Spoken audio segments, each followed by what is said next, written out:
This video is brought to you by Squarespace, the easiest website builder out there. Welcome to part 2 of my Stardew Valley 1.6 update playthrough. In part 1, we completed our first year in Stardew Valley and saw so much new content. New events like the mysterious green rain, the bookseller's visits to the valley, new festivals like the Trout Derby and Squid Fest. There's been tons of new 1.6 content sprinkled through our entire playthrough so far, but the bulk is still yet to come. What all did we accomplish in year 1? So far, I've completed the community center bundles and restored the community center to its former glory. I also reached level 100 in the Skull Cavern with no staircases. Please clap. And we've unlocked Ginger Island, but we still have yet to visit. The 1.6 update adds a special year 2 and beyond exclusive new festival and a lot of new content to really help with the late game. In this video, I plan on finishing my Stardew Valley playthrough and getting perfection. I want that sweet, sweet perfection achievement attached to this Stardew Valley 1.6 save. Really quick plug before we get into the video. My website, listthelast.com, brought to you by today's sponsor, Squarespace. I have my blog post up there about the making of these Stardew Valley videos.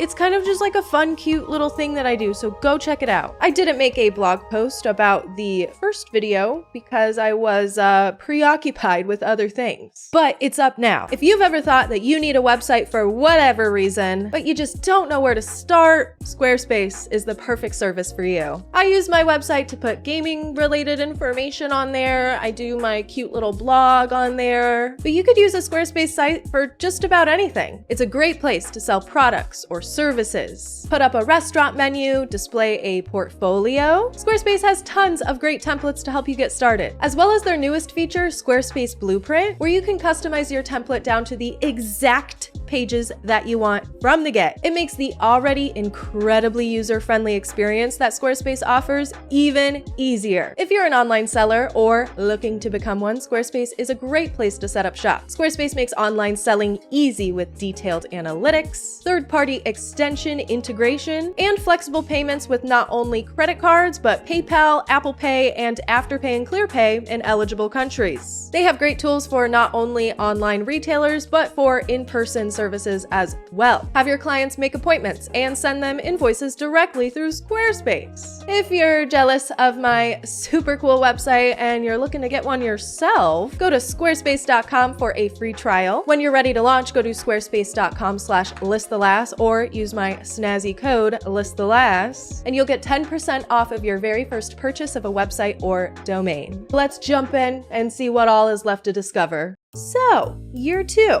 welcome. After planting my nice big field of rhubarbs, cauliflower, garlic, tulips, all the good stuff, we met Kent too, but that's kind of forgettable, sorry. We harvested our greenhouse starfruit and set sail towards Ginger Island for the very first time on day 3. The first Ginger Island trip revolves around me following Sal Mensa's videos step by step to get all the golden walnuts I can with just boots on the ground. Good old-fashioned searching. There's a few in the jungle, one in Leo's house. Hi, Leo. Nice to meet you, buddy. And then we head up towards the north for a golden walnut bonanza. Collecting all 130 of the golden walnuts is part of our perfection goal, so following the guide allows us to be thorough in collecting the walnuts you can get right away. Our first new piece of Ginger Island content, the Joja bird. I saw this coming. Concerned Ape had posted this guy on Twitter, so this wasn't a surprise, but holy shit, that dollar amount is. You can pay this golden Joja parrot 10,000 gold per walnut to find any remaining nuts on the island. Now, I'm obviously incapable of doing this at this current moment in time, but it's something to think about. I would 100% do this on my Joja save for the lore, but collecting all the walnuts isn't terribly hard when you just play the game. And the parrot in Leo's treehouse will give you hints on the location of remaining walnuts.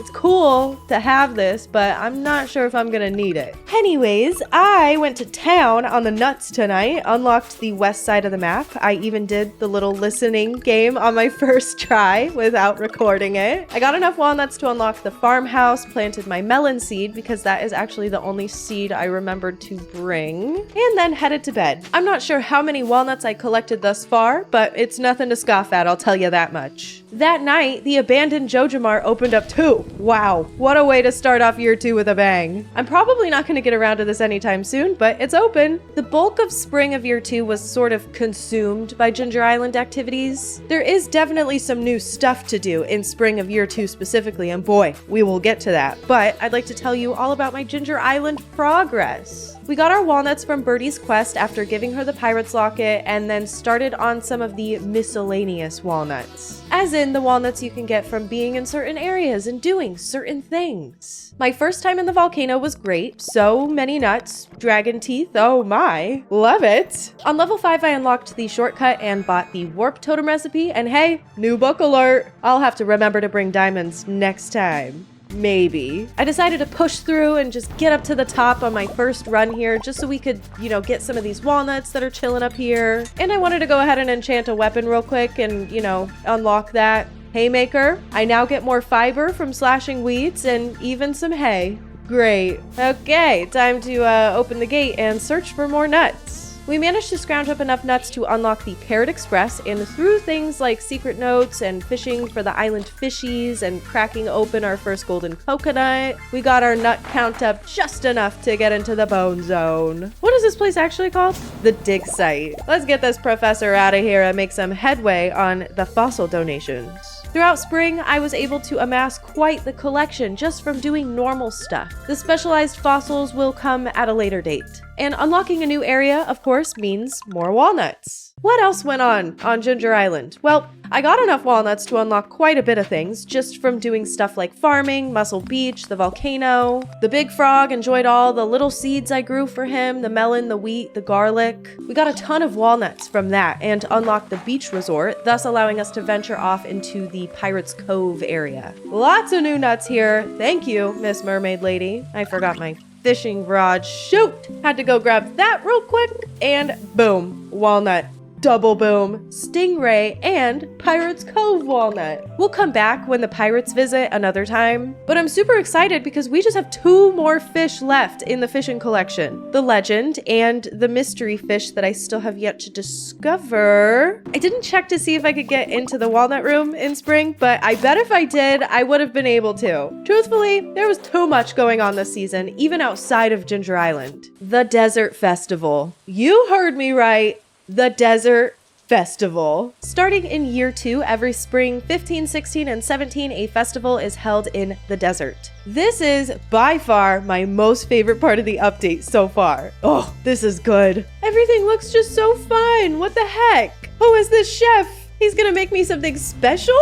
Okay, let's fucking go. Ooh, I got some buffs, okay. Let's see what all's going on here. Willie's holding a fishing challenge, 3 sandfish, psh, no problem. Our reward is 25 calico eggs. So that's what those little eggs were for. I remember when everyone was speculating like what the heck these little egg things were gonna be. We can use the eggs at this vendor here and the traveling cart ladies here too. She and the desert trader both use their usual currency, but very cool. Maru and Jas are here as well, and you can use calico eggs to buy special stuff from them too. Oh, heck yeah. A makeover from Sandy and Emily?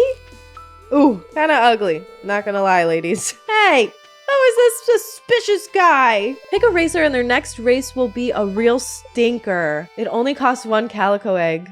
Okay, I'll sabotage Shoe Biscuit. So now I get to go place my bet. I picked Escargot. Ah, I should have known Escargot would have been the snail. Maybe this will be a tortoise in the hare situation. Oh geez. Well, I'll bet on King Sting this time. No sabotage. We got this. Damn it, I really should have sabotaged Shoe Biscuit. I am just not cut out for the races. Okay, the day is fleeting. There's still so much to do and see here. All the villagers with their cute dialogue. There's a guy who gives you a fun cactus. And we should probably pay a visit to this scary booth up here. We can accept a challenge before venturing into the Skull Cavern and get calico eggs as a reward. I chose the level 30 challenge since I didn't bring any bombs. I figured it would be, a lot easier than slaying mummies. There's calico egg rock spawns and random calico statue spawns down here too during the Desert Festival. Calico statues, upon activation, grant a random effect that lasts through the Skull Cavern run. Some can be good. Some can be bad, some can do nothing at all. For every 5 floors descended and each calico statue activated on top of that, you get 1 egg rating. And then that can be turned into gil for a reward. I did not make it to level 30 today since I started so late. I don't know, guys. I just got here. I simply just wasn't prepared. The next day, though, I went back and I was ready to do it all over again. I got another meal from the chef. This time I tried to be a little bit more strategic with my buffs, okay? Each prompt grants a different one. And then I picked a purple slime challenge, as iridium will be pretty annoying to come by. And wow, monster level right away. Yeah. 10 purple slimes, easy mode. Nice, we got some eggs and then went for Willie's scorpion carp challenge. I caught one of these before. How hard can it be? Okay, pretty fucking hard. I give up.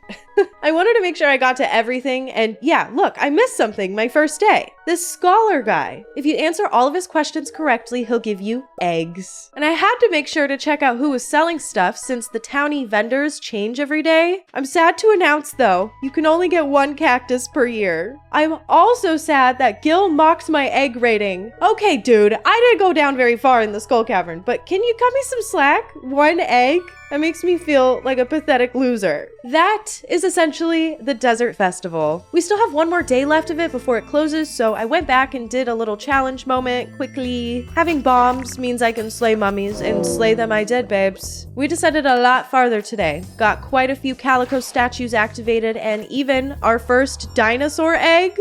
Wow. Completing the challenge rewarded us with our 35 eggs, and Gil thought we did a decent enough job to reward us with 50 more. That's right. That's what I like to see. I wasn't loving what the vendors were offering, so I spent all of my eggs on mystery boxes this year, but I had so much fun. This definitely is the best part of the update for me. I'm a Desert Festival enthusiast for sure. Desert Festival lover over here. The other festivals are fine, sure. The egg hunt is still fabulous. Is it different this year? I can't tell. It felt different for sure. You get a prize ticket now for winning, which is a huge bonus in my mind. It makes me actually want to keep coming to the festivals, you know? And I finally get to dance with someone at the flower dance this year. I've been gifting, you know, I'm working on upping those hearts. I decided to ask Sam to dance with me since he's one of the bachelors I have the lowest hearts with, so why not? It's nothing serious, guys. I don't know who all we're gonna romance yet or anything. Hold your frickin' horses. We got a bunch of other randomness done this season too. The game just feels jam-packed with content thanks to the 1.6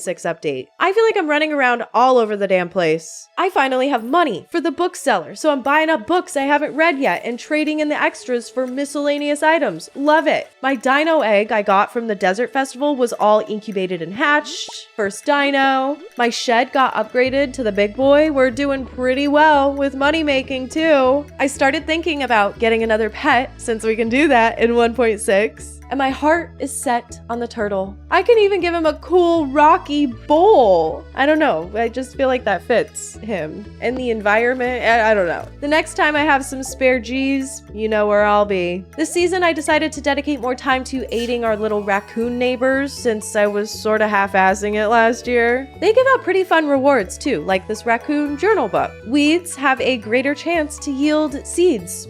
Great. And now they're starting a family, you guys. Oh my gosh. Look at that baby. Every time you complete one of their bundles, a new baby will pop up the next week and they'll have new requests for their growing family. I'm obsessed. I have to remember to help them as much as possible because there is an achievement that you can unlock regarding the raccoons. So I'm not sure how many times I'll need to do all of this, but I am in it for the long haul. However, there is one glaringly huge issue that needs to be addressed in this fine spring of year 2. I have 2 fish left to complete my fishing achievement. And I know for sure that one of them can only be caught on a rainy spring day. And that is the legend. This bitch. On the first rainy day of spring, I actually stuck around to try to catch this guy because I thought, wow, I'm level 10 fishing, so it can't be that hard, right? Wrong. It is that hard. However, not everything comes the first time you try, so the next rainy day, I made sure to set aside a ton of fishing time to see if I could snag this guy. And no! Again! I tried again, and again, and again, and even got to the the point where I was like, okay, do I need to get me some special fishing food? Like, this is ridiculous. Not gonna lie, I was so frustrated that I didn't end up trying again until the 26th. And yeah, I used a rain totem just in case. Because like, what if it doesn't rain before the end of the season? Okay. It's 8:30 a.m. I got some seafoam pudding in my belly. I've got the iridium rod, deluxe bait, a good bobber. It has to work this time, right? Oh, thank God. Literally first cast and I got it. I'm feeling blessed. Or maybe just buffed because the seafoam pudding, but good job. Now that that's out of the way, what is this final fish? I still haven't encountered this one. Okay, fine. I'll go look it up. I was trying not to do that, but I need to at this point. Now, I didn't even notice this, but the 1.6 update also added waterfalls. And the beautiful flowing waterfall in Cindersnap Forest is where you can catch the new fish in the 1.6 update, the goby. Goby?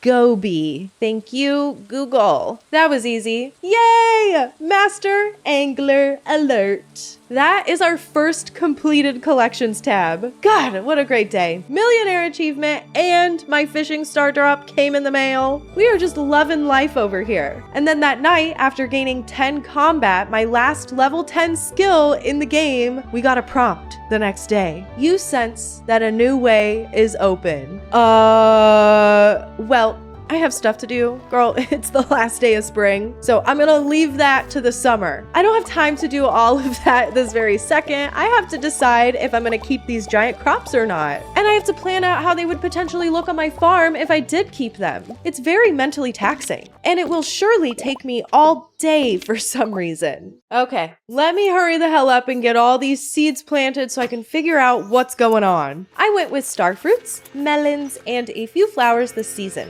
And then I thought it might be cute to have giant crops somewhere, just not like near where I'm currently planting my money crops. We'll see if I stick to this plan. I'm notorious for thinking that I'm going to start a giant crop display and then not doing it. The next day, I ran down to check out the new way, aka the Mastery Cave in Cindersnap Forest, which is unlockable after getting to level 10 in all skills. Grandpa was here. He left us a note. Within these walls are tips, recipes, and even some of my most cherished tools. All of the very best from many happy years I spent in the valley. Grandpa is just the best, isn't he? Okay.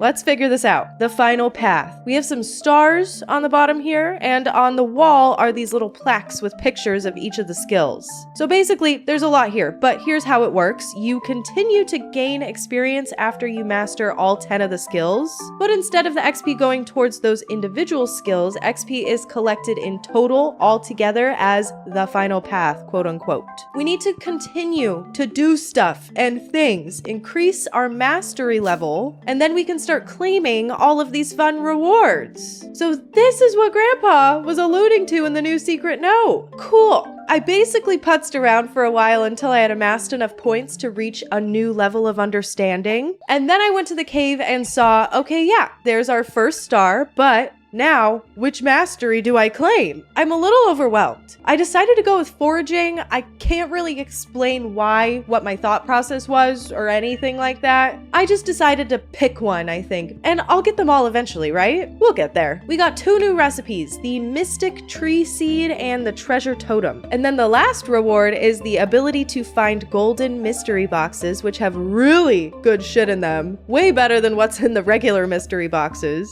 I was sort of stoked on the Treasure Totem, which summons a ring of treasure spots around the player when used. I was like, sick, I'll get all the rest of my artifacts this way. And then I saw you need mystic syrup for this recipe, and well, I'll just let you know right now, it took a bazillion years for my mystic tree to grow. So I didn't never actually end up using the treasure totem, but it's a wonderful thought. Business as usual then. We've got a lot more Ginger Island stuff to get to. After gathering the fossilized tail and fossilized spine, we were left with just one more fossil for the field office, the second snake vertebrae. This one was a bitch for me in my last perfection run, if you remember. But the RNG gods must have wanted to cut me some slack because I actually got it super early on in the season. I feel like it took me like several seasons last playthrough. I don't remember. Field office, check. Let's get this warp tower built. And oh my god, I should definitely have enough walnuts by now to get in the walnut room. Jesus Christ. Why do I keep forgetting to go there? Totally forgot about this place, folks. There's officially too much going on, but I love it. 43% perfection, slay. 119 golden walnuts of the 130. Just 11 nutsos left. Nice. The only thing we're 100% on is the fish. I've got to start thinking about cooking, shipping,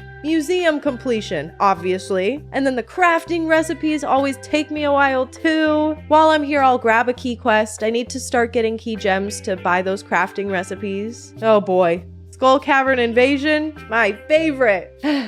Good job, guys. We're doing really good so far. This is definitely the quickest I've ever made this much progress in Stardew Valley. The next day, I got a letter that is most definitely new. I've heard you're working on a special challenge. I am. How did you know? I have the quote, perfect solution to help you out. Meet me in the watery cave on Ginger Island, Fizz, Joja's Special Services Division. Doesn't this guy know it's the luau today? I have things to do. Also, the layout has definitely changed. How fun. Way to keep us on our toes, Concerned 8. Once that was over, I was like, let's go. See what this letter's all about. Didn't look it up, so I had no idea where I was supposed to go, but I figured the watery cave could either be the Pirate's Cove or the cave in the dig site. And it's the dig site. This guy, Fizz, works for Joja's Special Services Division and will sell you perfection waivers. Each one of these beautiful pages are worth 1% towards perfection. They've even got Mr. Key's signature on it. Completely legit. Why is this guy so suspicious and weird? Each waiver costs 500k. Wow. I'm not sure yet as of right now in this very moment if that's something we'd be interested in doing, but I gotta say it's tempting. Maybe for the crafting portion or the golden clock. I mean, the golden clock is 10% of perfection and costs 10 mil. So we'd be saving money, technically, right? But the golden clock is sick. Ooh. You know, I think I'm getting ahead of myself.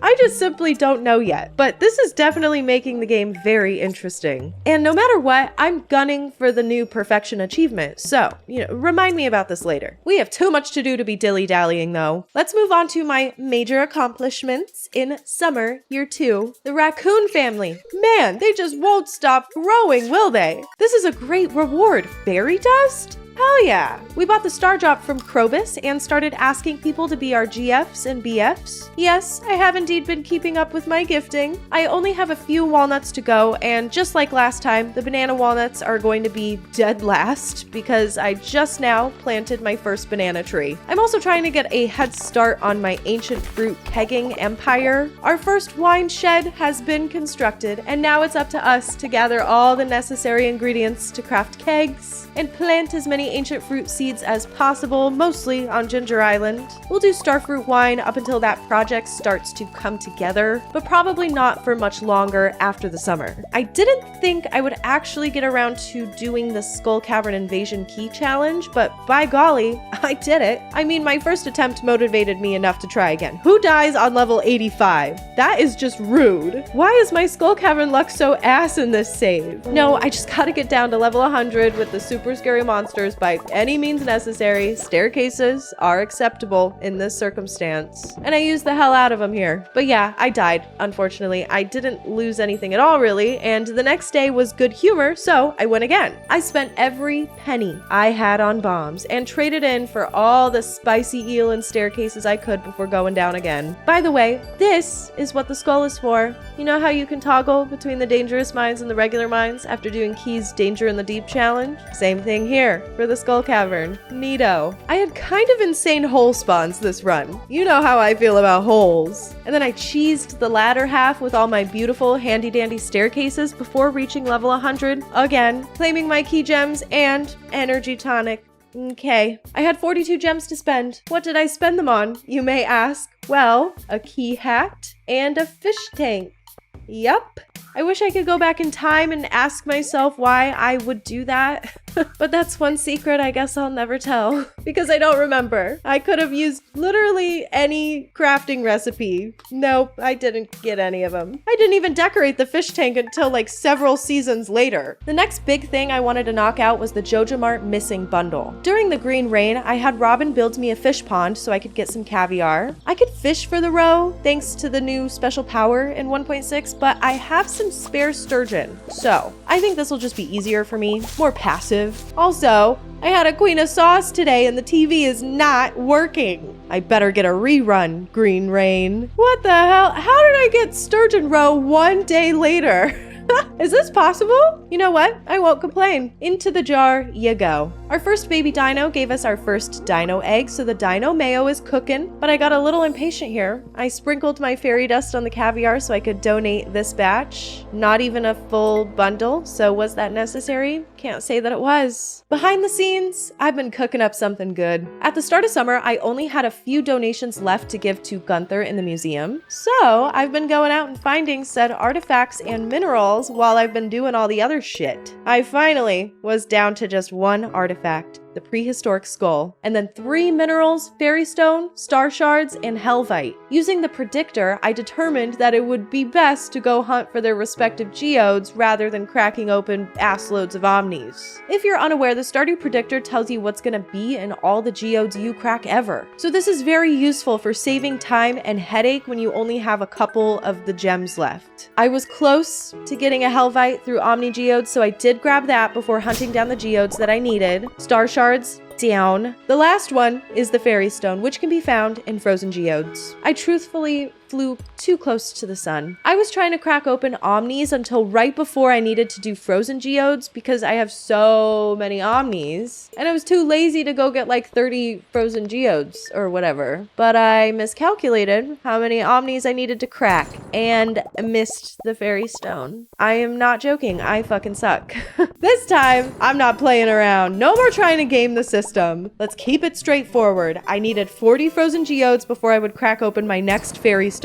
So I got that many, and no funny business. Just need to wait for Clint to go to work. I hate this man. In the meantime, Gus visited the resort, so I was able to just buy quality wine from him, since I don't have the cellar yet, if you can believe it. I also got the tropical curry recipe. I've been cooking up a storm, honestly. I'm making really good progress on my recipe. With the gold star wine and a prismatic shard, I only needed one more donation for the Joja bundle, so I fished up a void salmon and gave it the next day. Movie theater, here we come. Clint's also clocked in. So we cracked open our guaranteed fairy stone, donated that. You're welcome, Gunther. And on the same day, we got the prehistoric skull. I looked it up, and there's a decent chance you can get one from Flying Skulls. I remember I had tried this in my last save and it didn't end up working out, and I did not end up getting it this way, but in this one, I did. The same day I completed the minerals, I also donated the last artifact. Holy shit, I am cracked. There's another star drop for ya, and boom, that night the movie theater was built. What a day. This movie theater is gonna be awesome to have for gaining friendship too. The dwarf is the person I have the least hearts with, so I took him to a movie and got him his favorite little snack to celebrate. We had a great time. Thank you for asking.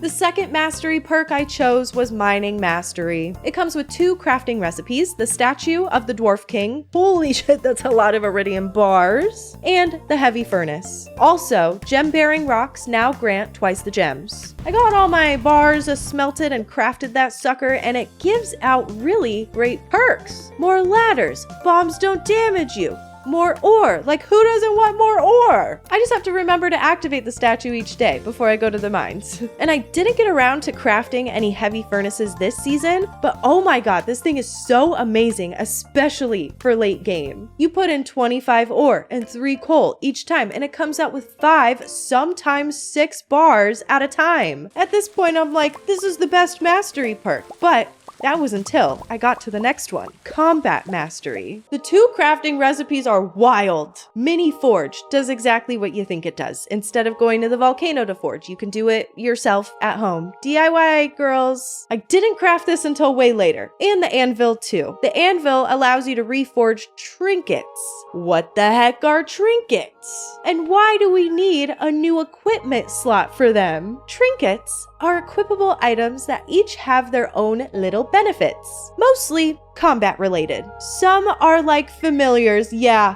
Hold your horses. And some are items that do special things. My first trinket was a green frog egg I found in the volcano. I equipped it and frog, a little frog. Oh my god. He eats enemies that are close by with this 12-second cooldown. I love him. And he comes in many different colors. Guys, run. Don't walk, and get this mastery perk first. It is so worth it. By far, 100% the best one. All right, let's close out summer. I completed a few special orders. Pierre's Prime Produce, which requires me to harvest 25 gold star vegetables, so I had to plant some vegetables. Didn't realize I was such a fruit girl. After that special order, I did Emily's Rock Rejuvenation order, the easiest one for sure. I should be doing the special orders that reward crafting recipes, but whatever. We collected some new books. Friendship 101 helps us befriend people quicker, which is great because I have quite a few BFs and GFs and am, of course, aiming to get max hearts with everyone for perfection. And probably the best book in the game, the Animal Catalog, which lets us use Marnie's shop anytime. God, I should have gotten this sooner. When the bookseller came, I did a pretty massive haul, a ton of books I haven't read yet. There is an achievement to read all of the books, so I'm trying to get all that I can when I see them. Another really interesting book, the Queen of Sauce cookbook, came to the bookseller. It teaches you any unknown Queen of Sauce recipes.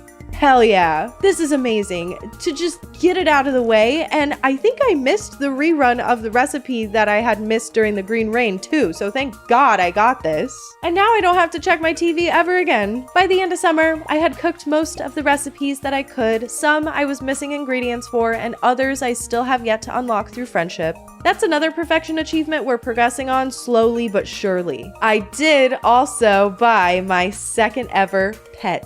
And yeah, I saved up for the turtle. Everyone welcome Turtley to the family. I love him. The second barn got upgraded to a big barn. I like to separate my animals by type, so the second barn is for pigs and everyone else will stay in the first one. Truffle oil money is no joke. Just need one more upgrade so I can have max pig. Speaking of barn activity, we got our grubby little hands on our first ostrich egg. The question is, incubate it or sell it and wait for another one to come by? I mean, who wouldn't incubate it? The shipping tab can wait. We're not even close to being done with that. We want to make more ostrich egg. I didn't make much walnut progress. This season was more so spent in Pelican Town than anything. I wanted to knock out quests and do things like the trout derby and upgrade tools and all of that. Even though I didn't need to be out there catching trout, I like to have fun. And I think that's important. The few walnuts that we still needed were in the Pirate's Cove, the banana walnuts, which we're waiting on, and the walnuts you get from doing things like farming, mining, etc. on Ginger Island. They'll come eventually. I'm looking forward to upgrading tools in the fall. Yeah, I know. I'm bad about that. And then Leo is gonna come move to the valley. Well, I haven't gotten the cutscene yet, but he's gonna. That's also something that's in the works. We still get to do so much. And the inclusion of the 1.6 content is really making things interesting. Mastery? Like, come on. Paying for walnuts and perfection? I have a lot to think about. Fall, year 2's focus, perfection, obviously. I don't know how many times I've said it, but yeah. And maybe this giant crop garden. Maybe. The melon grew, so we'll see if a big old pumpkin decides to bless this farm. Every Monday or Tuesday-ish, depending on what I'm doing, I'll check on any special orders and key challenges. Keeping up with both of these helps with the craft all items perfection achievement and is notoriously the biggest bitch for me. But sometimes they're easy. Give 50 loved gifts in 1 week? I already need to be doing that, so hell yeah. Giving gifts is more fun when you have multiple people at 10 hearts anyways, because then you can really focus instead of running running around town with as many gifts as you can remember. That was an easy 40 key gems, and we even made time to get a mermaid pendant. I don't like to get married until I have all my bachelors and bachelorettes at max hearts, even though I technically don't need to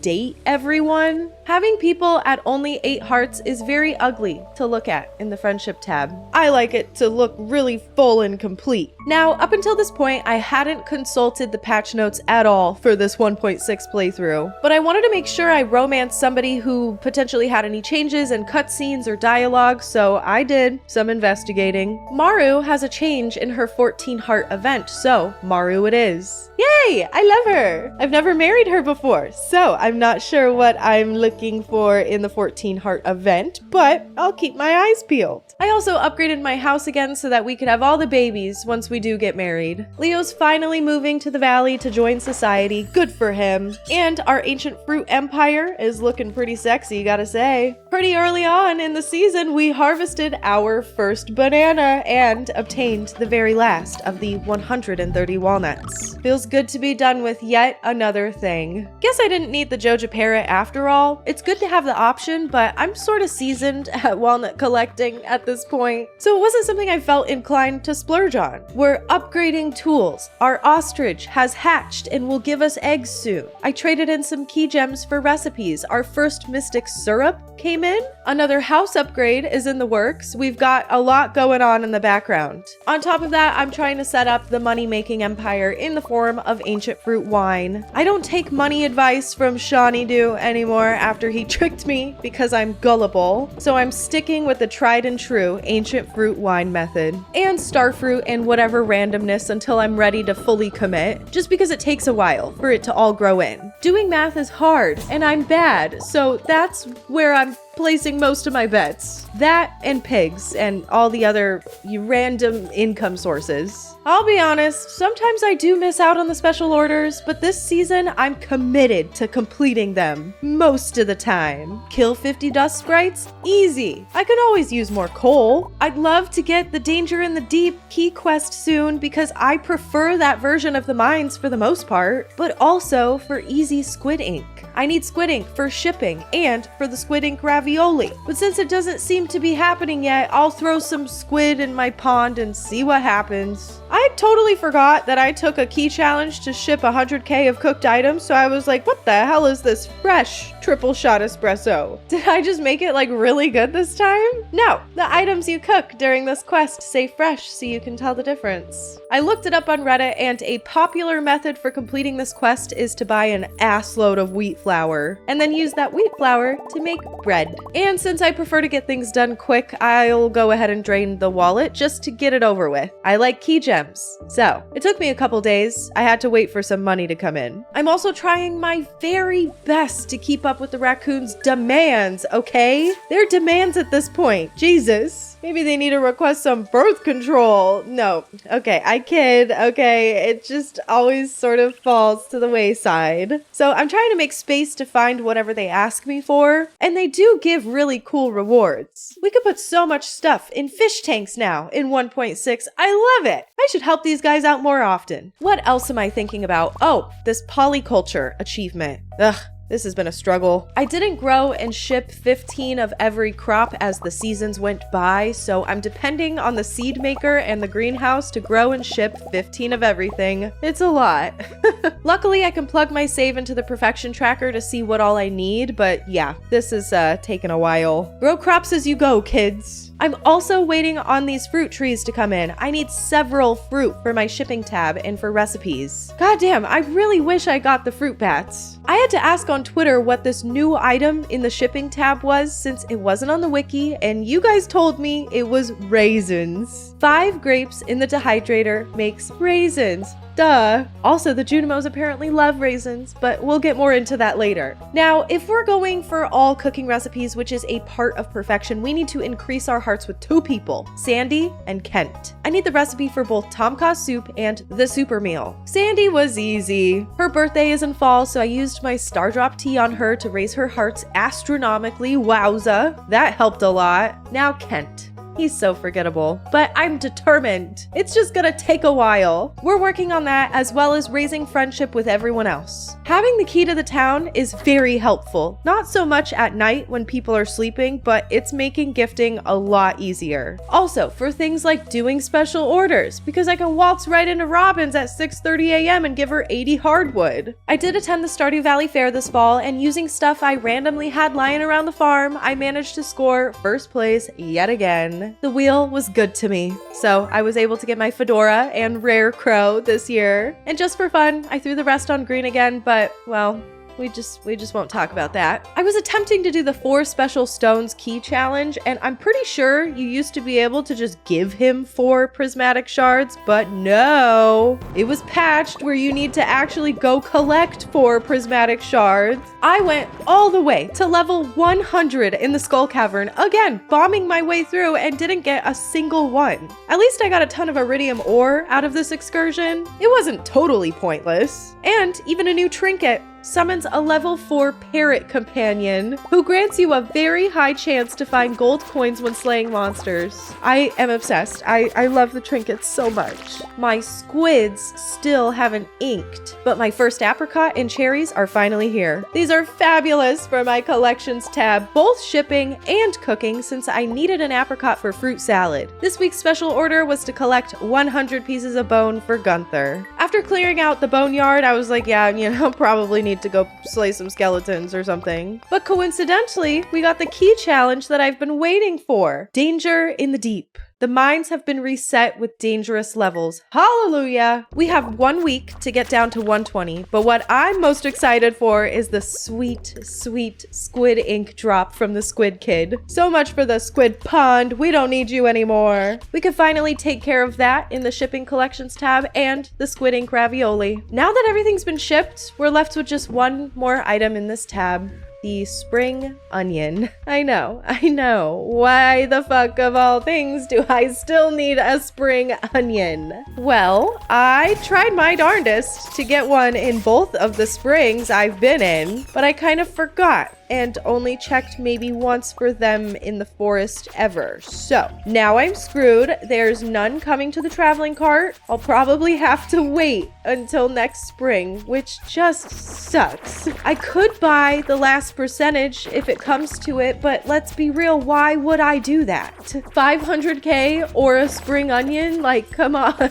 But also, new trinket alert, the golden spur. Critical strikes give you a 9-second speed boost. This reminds me, I've come to new levels of understanding twice in fall and totally forgot to go to the mastery cave. Whoops. I should probably go claim my last 2 masteries, farming, which gives the iridium scythe that harvests any crop and more hay, love, and the statue of blessings, a new craftable item. And now we can find golden animal crackers, which permanently doubles a farm animal's produce, except pigs. Of course it doesn't work on pigs.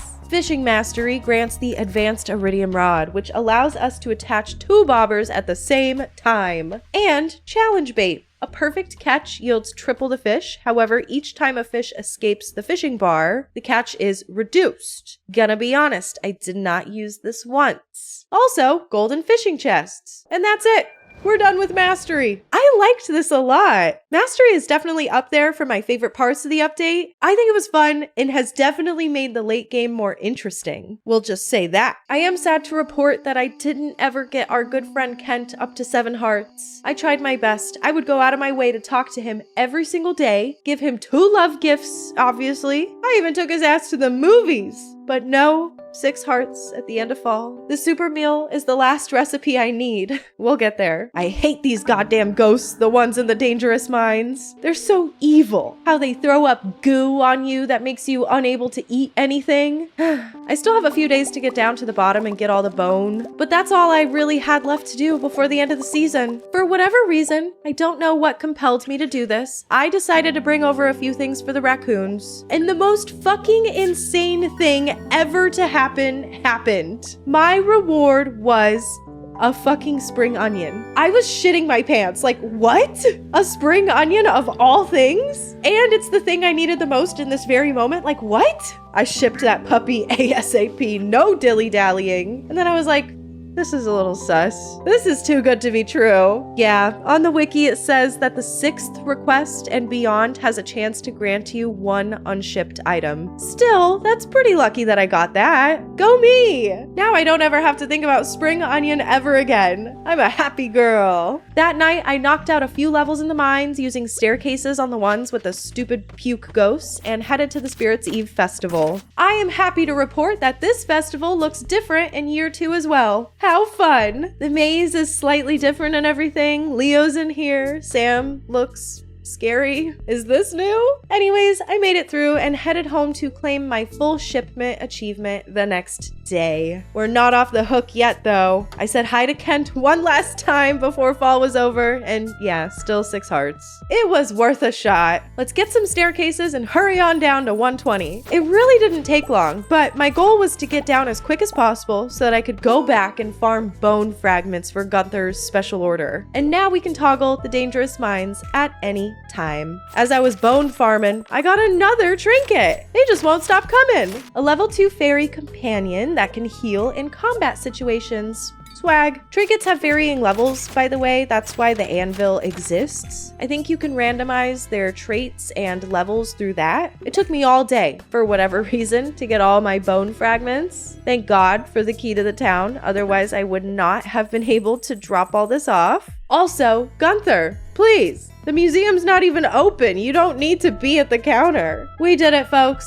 By the skin of our teeth? Is that the phrase? I don't know, but fall's over and we accomplished so much. Winter's here. The bone mill recipe is here. Life is good. Love that bone mill. My giant pumpkin did not work out. Very sad. I'll give it another shot with the powder melon, which is new and can become a giant crop. But gotta be honest, this didn't work out, and so I gave up on my giant crop excursion after this winter.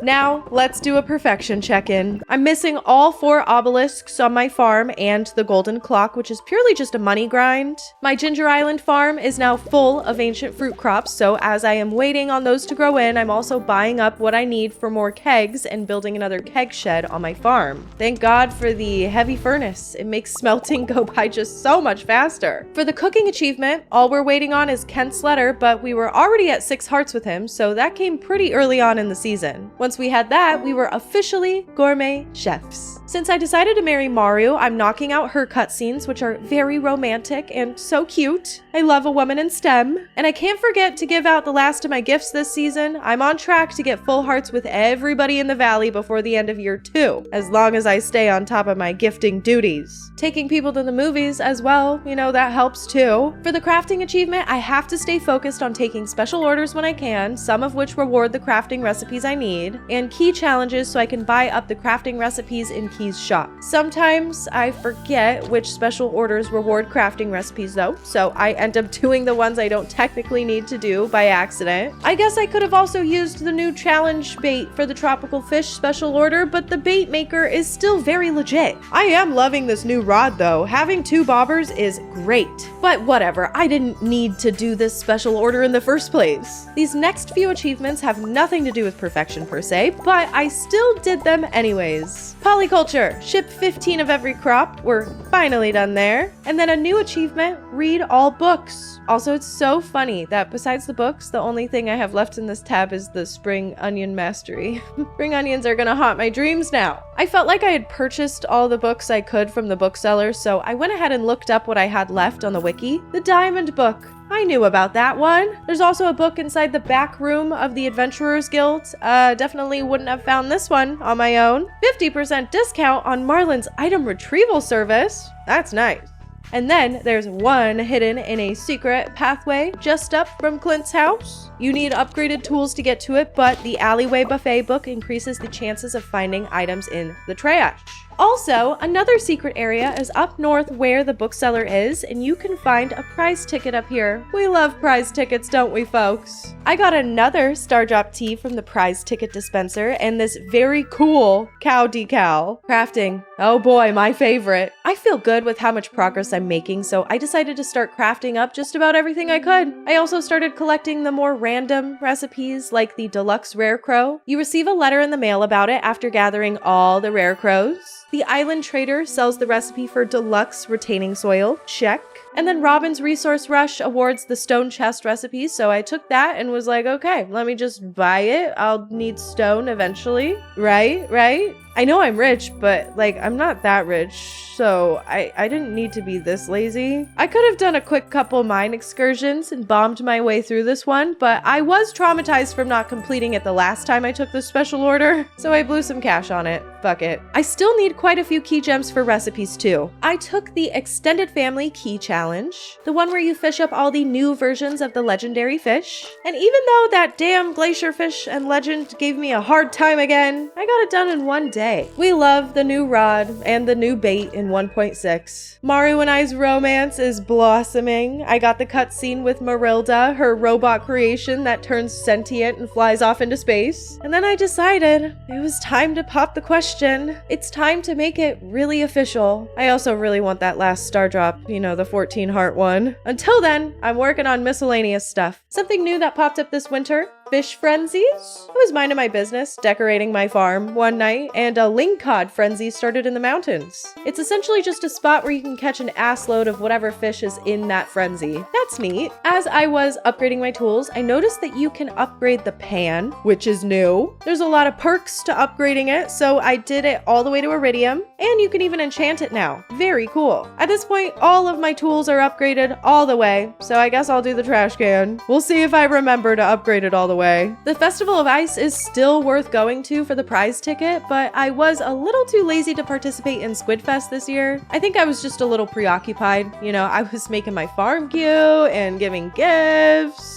We're down to our very last hearts, people. This is important. The game just doesn't seem to be slowing down, which I love. There's still a ton to get to. I completed the 40 Help Wanted quests achievement and only have a few left. The mystery one up top is 10 million golds. Okay, yeah, chill out. I'm working on it. Same for Craft Master and Good Neighbors. These raccoons just won't give me a damn break. How many more babies are you planning on having, guys? Infinite power. Obtain the most powerful weapon. I have never done this before, but forging a galaxy weapon with 3 galaxy souls makes infinity weapons. Galaxy souls aren't terribly easy to come by, but I have one right now, and we'll get to the others later. Of course, the last mystery achievement is perfection. I know I should probably be saving money for obelisks and clocks and whatever, but like, come on! Expensive piano? I gotta get it. And decor. I want a cute farm, and I mean it this time. On the 16th of winter, year 2, Maru and I were married, and I got to work on that last star drop. Also, our babies are gonna have a cute galaxy-themed nursery because my wife likes stars, damn it. Sandy was the last person I had to befriend. Besides my beautiful wife, I need to get her to 14 hearts. But now we have full hearts with everybody in the town, and with my new star drop tea, yeah, I have 2 now to use. I used them both on Maru and got the last star drop from her in no time. She also asked to adopt a baby this season. Wow. That was quick. Skull Cavern Invasion again? Or Key's Cuisine again? Sure, let's do the Skull Cavern. I need more ore and stuff, so why not? I also should probably be thinking about monster goals too, since that's part of perfection. So the more monster slayage, the better. While I was down here, I got some of my first animal crackers. We're also amassing a ton of trinkets, some of which are different frog colors. Very epic. I don't really know who is the best animal to give these crackers to, so let's just do our goat girls. I'm just wondering why my profits aren't adding up. Like, I'm selling a ton of ancient fruit wine. Why does it seem like I'm making less than normal profits here? Oh, I didn't pick the artisan profession. Yeah, remember when I was like, OMG, I'm gonna be so animal pilled? Well, I forgot about all that, and sure, I have a lot of animals, but like, come on. We're basically bleeding money out into the garbage by not having the artisan profession with how much ancient fruit wine we're producing. And we could still do pigs and animals and everything. Look, I'm even buying more for spring. Oh my god, I'm so pissed off, but I am so glad I caught this. We're about to have 2 keg sheds completely full, so this was an L that I managed to avoid for the most part before things got too serious. I did take a major L on the island ingredients special order. Ship 100 pineapples? Oh, easy. I have 13 days to make that happen and 2 fields of pineapple on Ginger Island. Wrong. I have 48 pineapples planted and 2 harvests before the quest is up. Do the math, people. Somebody that's not me start doing the math, because I was like, okay, I'll plant 2 more pineapples to get to 100 perfectly. I obviously needed 4. So that was cool. Fuck that one right up. I don't know how many raccoon quests I need to do before I get the achievement, but geez, I feel like I've done a bazillion of these and still nothing. I even tried to speed it up by using fairy dust, but yeah, no achievement yet. Gus was my person for the winter star this year and I didn't need to go, but I did anyways because sometimes you get cool gifts. Sometimes. The last quests I took for year 2 were the Ghosts Ectoplasm quest and yet another Skull Cavern invasion. Why not try to kill 2 birds with 1 stone? I don't know. I've done a lot of invading of the Skull Cavern. My heart really wasn't in it. But something that I figured out was that on the last day of the season, the island trader will sell a galaxy soul for the price of 10 radioactive bars. Radioactive ore can only be found in the dangerous version of the mines in Skull Cavern. This is a lot of bird killing with 1 stone. I got the ectoplasm fairly quickly and was making my way down to 100 when I died on 96.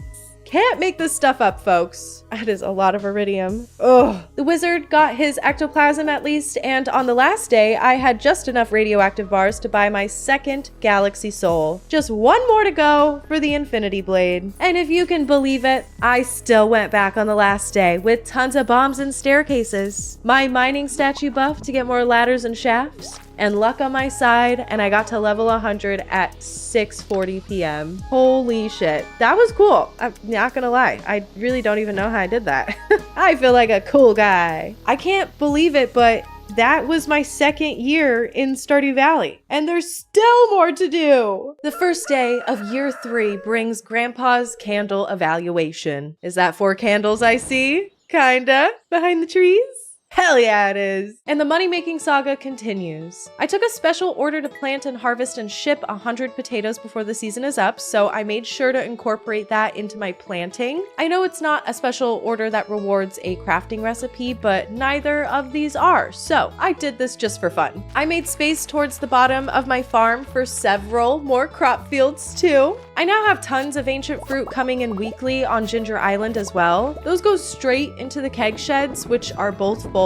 So everything else is kind of just supplemental. We purchased the last galaxy soul for the infinity blade as well, and with all 3 in hand, I headed to the tippy top of the volcano before I realized I needed cinder shards. Shit! Okay, no problem. We could just warp home, go grab the cinder shards from the shed, and warp back. Here we go. Infinity blade?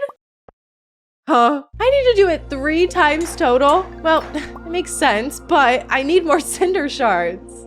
Okay, quickly, let's get in there, get some cinder shards, get this over with. Now we're talking. This was my first time ever doing all of that. This is pretty cool. While doing yet another Danger in the Deep challenge, yes, I picked this one up again. I am so close to getting all the crafting recipes that I have to buy with key gems. And all the other key challenges have been kind of duds, so I've just been taking these over and over, you know? I picked up a basilisk paw trinket. You are immune to debuffs? Are you kidding? This is so great. I feel like Concerned Ape made this specifically for those ghosts that puke on you in the dangerous mines, which works out perfectly for me. Thank you so much for that. I also got a heavy magic quiver that shoots arrows at nearby enemies periodically. How often that is depends on what the stats of the trinket are. Trinkets are just, man, I'm just loving it. Once our potatoes grew in, we shipped them off and we're done with that. I also got the spring onion mastery pretty early in spring. And in the same day, back to back, I got the cutscenes for the Good Neighbors achievement. The raccoon family are so happy and cute, and I love them, even if they are a little needy. You can still do bundles for them to claim more rewards, but I think I am good, personally. Another achievement down. And our wallet is now fully complete too. The last key gem recipe, the hopper. Now we just have a few special orders to go for all the recipes. Luckily, we have another chance at island ingredients. This time, it's 100 ginger. Good. I'm a little traumatized from the pineapple fiasco. My baby is here! I've been randomizing all the names for everything, but none of these are fitting my vision, you know? How about baby? Yeah, that works for me. Maru also asked me to meet her in the woods the following night to watch the comet with her. I read in the patch notes that there's a little cameo in this event in 1.6, but since I've never married Maru before, I didn't really know what I was looking for. But then I saw Marilda flying high up in the sky at the very end, and I knew, yep, that's what it was. How special. I love that. Let's focus back on what's really important here. Babies and wives are sick and all, but we like money in this playthrough. We're gonna need a lot of it in order to build these obelisks, each ranging from 500k to 1 mil and the golden clock at 10 mil. My first batch of aged wine was ready to go in the cellar, so I sold those and added in more casks and ancient fruit wine this time. I didn't fill it all the way. I was kind of like meh on having to go buy supplies and all that for more casks, so I filled it up about halfway. This was a pretty nice payday, but like I'm making about 300k twice per week on my regular batch of wines, so I think I am okay on trying too hard in the cellar. There's still so much to do, and I, again, hate doing math. The obelisk that is the most appealing to me is the Ginger Island one, since that will be by far the most useful to me. I'd rather hold on to my money and wait until I have all the supplies to get that one first. I need to farm dragon teeth and iridium mostly. The desert festival is a great time to grab some iridium, wouldn't you say? We can grab a challenge and hang around down here, why not? It's also my favorite part of the update. I like going around and buying new furniture items and seeing what's going on. I got a portrait of Maru from the traveling cart, how cute. I went every day to see what the townie merchants were selling too, but nothing seemed all that interesting to me. So I spent a lot of time doing the Skull Cavern challenges.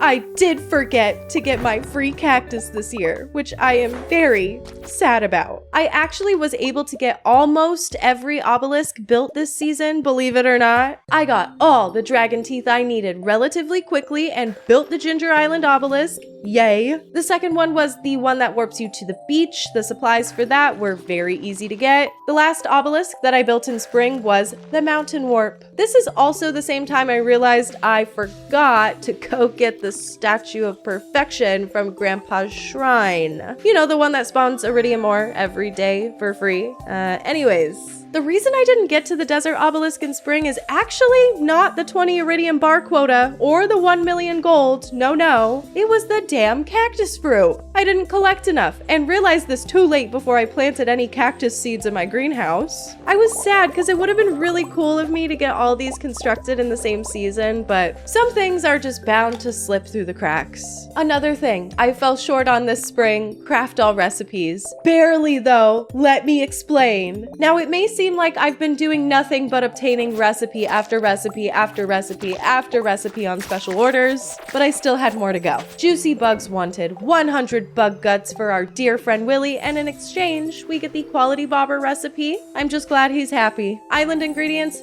done. Easy mode. Now, I'm sure we have all recipes at this point. We just need to craft them. Some of them I had to fetch ingredients for. Solar essence. This is what I get for crafting all those mega bombs. Didn't I just buy a whole lot of stone? Why the hell do I need more stone for the Statue of Blessing? Iron bars for the anvil. And if you can believe it, iridium ore too. Well, you can probably believe it. I just built all those obelisks. This is something that a very thorough run through the Skull Cavern can fix. While I'm down here, I'm also thinking about monster goals. I still need a few dust sprites, void spirits, a lot of pepper wrecks, serpents, and magma sprites. I would potentially consider buying all the monster goals with Fizz, but the problem with that is all the monster goals are jumbled into the same 10% of perfection. It's not like cooking, crafting, or friendship where completion of certain goals grants a few percent and you gain percent as you go. It's all or nothing. Every single monster goal is 10% and all but one monster goal is 0%. You know what I mean? So that's what, 5 mil I'd have to spend on completing monster goals? I could think of something else I'd rather spend money on, a certain golden something. And I have a lot of free time while I wait for the money to roll in, so why not just do it? Anyways, craft. My favorite thing we've crafted thus far is definitely the Statue of Blessings. Ugh, I should have done this way sooner. It gives you guessed it, a unique blessing every day. All of these are really cool and interesting and still useful even this late in the game. The very last recipe left to craft was the mini forge. We needed dragon teeth. 5 of them. I'm being dramatic, it wasn't so bad. But I made it back on the 28th at 1:30 a.m. with all of my dragon teeth, and I needed 10 iron bars too. Shit. We did our best. It's silly to get all worked up over it. On the first day of summer, we were able to collect our newly smelted iron bars and craft the mini forge. Craft Master Liss over here. And we got all the cactus fruit needed that day too to build our very own desert obelisk and complete our collection. This is very nice to look at. We're just looking at our last 20% for Monster Slayer Hero and the Golden Claw. The money is rolling in, guys, I promise. I mean, you can see ancient fruit wine. It's working out pretty well for me. I also have my animal products, truffle oil, but I do have a lot of random fruit that I'm just selling raw right now. I'm preserving some of them, but I think we should make a bunch more preserves jars and process them all instead of just dumping things like strawberries, pineapples, the fruit tree fruit, all of that into the shipping bin, right? We got a new item in 1.6 as well, the dehydrator. I feel like I've been ignoring the dehydrator, not on purpose. I just really didn't think I was gonna need it, but I watched Leapalot's video on them and he basically said throw your random fruit in there. Leapalot lost me on the math stuff, but I do have a lot of random fruit, so why not? We also should put mushrooms in there since we get them for free. I do have an influx of more ancient fruit than I know what to do with, so maybe we'll do those in preserves and the miscellaneous stuff in dehydrators. I don't really know what I'm doing, and I can't really talk numbers, but I would say that the money is talking a storm over here. So don't you worry, your pretty little heads. Now, monsters. We still have a ways to go with that. Dust sprites, done. Serpents, done. Void spirits, girl, done. We still have like 20 more pepper wrecks though. Using the perfection tracker, you can predict what floors may end up being dino floors in the skull cavern, but it's not a guarantee that those floors will actually end up being the dinosaur floors. Trust me, I would know because I spent an insane amount of time going for this monster goal. I really wish the monster goals weren't all or nothing here. I would have 100% bought this percentage or however many percents it would have been, just not 10. Like, wow, that's a lot. At least they spawn outside of dinosaur floors, and when those floors do come up, we make sure to cash out. Level 93 dino floor at 1 a.m. Oh shit, I better get a move on. I think this is actually like the last that I need. Wow. Summer 12, we completed the goal. That just leaves us with the golden clock. I feel like I want to showcase all of the 1.6 features I can in this playthrough, but I did decide to skip out on a few things. Obviously the Joja Golden Parrot, and yes, buying Perfection with Fizz. I figured you guys wouldn't be too mad about it. We understand that these features are here and what they do. It's just not in my stars this playthrough. Would I rather spend 5 mil and finish the video right now, or hold out for the golden clock at 10 mil?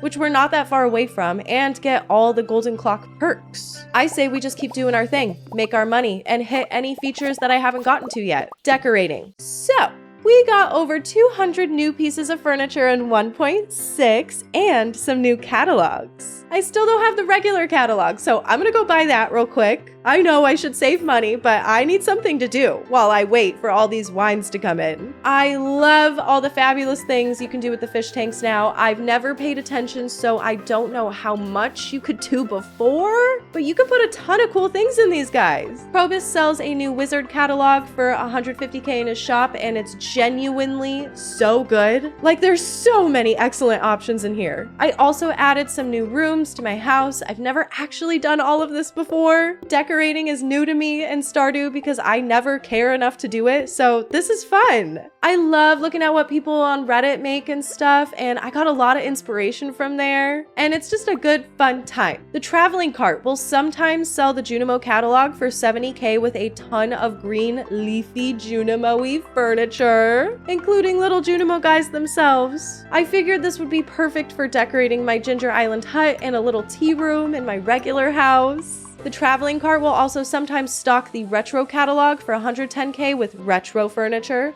Duh. I didn't get the last two catalogs, the Joja and Trash ones, because they didn't really fit my vibe this playthrough. But both will be very essential when I go back to my Joja save, you best believe. I used a little bit of everything in my shed here, but you guys are gonna have to wait and see everything fully decorated at the end. It's a process, darling. Junimo huts have been haunting me this playthrough. I am not gonna lie. I keep trying to plan out where I'm going to place them to maximize the Junimo's outputs, but with this farm layout, it's really fucking hard to have huts cover all the crops. Unless I want to change my sprinkler layout or sacrifice some crop space, it just wasn't working out for me. And trust me, I tried to get pressure nozzles and change the whole layout, and it was a disaster. Sorry about it. I changed everything back in the fall because it was all just too much for me. There is some new Junimo stuff in 1.6. Secret note number 24 hints that you can place gems inside of Junimo huts to change the color of the Junimos inside of them. Cool. And secret note number 26 says, there's no better helper than a raisin-fed Junimo. Placing raisins inside of the hut will give them a 20% chance to harvest double crops. I'll be skipping out on that. My farm is too meticulously planned out to change it up at this point. That golden clock couldn't come any faster though. These decaying fences are driving me crazy. Let's figure out some other secrets, shall we? Small ones. Forgive me, guys. I haven't played much Terraria. I know. Please yell at me. I think I would really like it, and I bought it years ago. Anyways, if you toss an ancient doll in the lava, you get a faraway stone. And when placed on this thing, a little portal opens up and this cat brings you a meow mirror, a new weapon. I wish I could geek out about this with you, Terraria fans, but I can't. There's a new interaction with your horses. Give your horse a carrot and it'll run a little bit faster for the day. You could always put a hat on your horse too, but you couldn't always put a hat on your other pets. Cats and dogs can wear hats in 1.6. Of course, I chose the witch hat for my black cat. Come on. I guess back in the day, there was an exploit where you could get more lucky purple shorts. I'm not totally sure. I don't really have an interest in men's underwear, but you can use a staircase in Lewis's house to enter his basement now. Creepy, but okay. And get another pair here next to his weird basement computer and trash can. Right? What is that? Another pair of shorts? Oh shit, it's chasing me. I can't hit it, what the fuck is happening? It does a lot of damage too. Wow. Okay, I literally almost died, but I got another pair of shorts and threw it right into the fish tank for decoration. The Statue of Blessings sent me on a little quest to find a prismatic butterfly one fall morning, and I found it on the beach after searching like all day, and it only gave me like 5K gold or something. Lame. There's some other new 1.6 secrets that I didn't get to in this playthrough, and my god, if we discussed everything that's in the 1.6 update, I feel like we'd be here for a lot longer, but those are some of the things that I sought out and found. I'm sad I didn't get to see the little St. Patty's thing. I didn't know about that until around this time in my playthrough. And I had my 10 million gold by the end of winter here, so we'll not be seeing that on spring 17, will I? We set up our shit real nice, but it's a little repetitive at this point for me. My days are a little mundane, grinding out all this gold, but I'm pretty happy with how this playthrough went. Genuinely, the game is really so much more perfect for me with this 1.6 update. A lot was added, sure, and I was worried it would bloat the game or whatever. Kinda, I wasn't too worried about it. But that's not the case at all. It genuinely feels like everything that was added makes the game feel super rounded out, and yeah, I'm into it. All the new events and festivals are fabulous, and even going to the old ones is still a rewarding and fun experience. And the addition of prize tickets really incentivizes me to still go to them late in the game. Whereas before I would honestly skip a lot of them by like year 3 or whatever. I do wish we got more with kids, to be honest. It's the only area of the game I feel is really lacking. but I understand that it's a lot to think about, what they could potentially be. And having to implement that, oh, give me a break. I'm perfectly happy with them being ugly little objects, basically. It would be cool if they grew up one more stage and ran around your farm, even without a portrait, but it's like such a minor thing. I don't really care too much. We're so damn close to this 10 mil. I can taste it. I sold off a ton of random gems and bars and whatnot and just waited for everything to process. It felt like forever, but on winter 17, I was able to buy the golden clock. I already had a spot planned out for it and everything. 100% perfection, baby! The legacy of Meadowlands Farm is eternal. Damn right it is. It feels good to finally have the perfection achievement. Although I've reached it once before, it was cool to challenge myself and see how much quicker I could do it this time. I would say I was a lot less sloppy in this playthrough, but it did take me the exact same time in game to do it. A lot less impressive than what I was going for, but there was more stuff this time, okay? I'm still proud. Here's a little tour around the farm. I wanted to show you all the beautiful work that I've done. I hate showing it to you in winter, and I don't know why it always just works out that way where I get perfection in winter. So I went ahead and took the liberty of playing all the way until spring, just so you can see how beautiful and gorgeous and truly magnificent my layout is. This is most definitely my best farm I think I've ever done. Probably the most I've cared about how it looks. So please clap. You're familiar with my shed, but here's the final product. Oh, I gotta put the statue of true perfection in here too. I didn't add all the possible rooms in my house because honestly, even this size is a lot to decorate. And the decorating in this game is pretty limiting. I was surprised since I hadn't done it before how many items were not able to be rotated, and I struggled sometimes with what to do in each area, but I love all the new furniture. And I think I did a nice job in the house. I leaned into the space theme a bit because I married Maru. And my movie theater isn't done because I still have to keep the dumb baby crib in there. But you get the vision. We know and love my Ginger Island farm, the farm that made me all the money. It's very pretty and yet so functional. I also did the inside of my Ginger Island hut. I didn't know what to put at the bottom there in front of the fish tank. So if you have any ideas, let me know. What a playthrough. I can't say I'm tired of Stardew though, still. God, this game just fucking rules. And this is my best farm to date. We love you, 1.6. Overall, I give the 1.6 update a 1.6 out of 1.6. 10 out of 10, if you will. Yeah, I was talking about this with a friend, but the game feels really complete now. Like the addition of the ways that you can buy certain achievements, like how you could with the community center by going the Joja route, adding the Joja parrot to buy golden walnuts, Fizz to buy perfection. It feels like it's just well-rounded. I like it. Having the option is great for so many different types of players and so many different types of playthroughs. Also, mastery.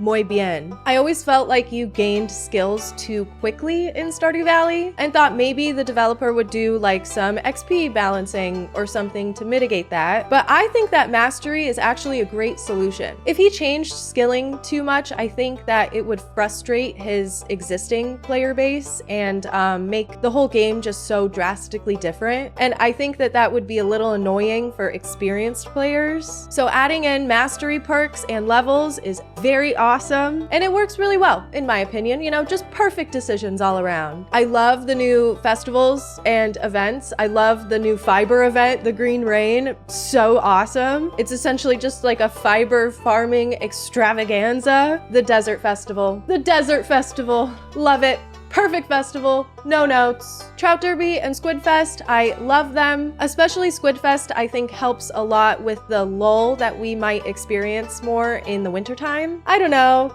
I just really love all of the additions. Yeah, sure, furniture placing could use some work. You know, the children could probably use a little bit of work like I mentioned earlier, but I just don't really care very much, to be honest. The game as a whole is so brilliant and perfect and awesome. It goes way far beyond being inspired by Harvest Moon at this point. It is just the gold star, gold standard of the farming game genre. stop making farming games. I think we got it, okay? And my 2 little gripes, like, come on, those are honestly just nitpicking. If there was anything that I missed at all during my playthrough, I would love to know. Please tell me. I'm gonna continue to play this save. Yeah.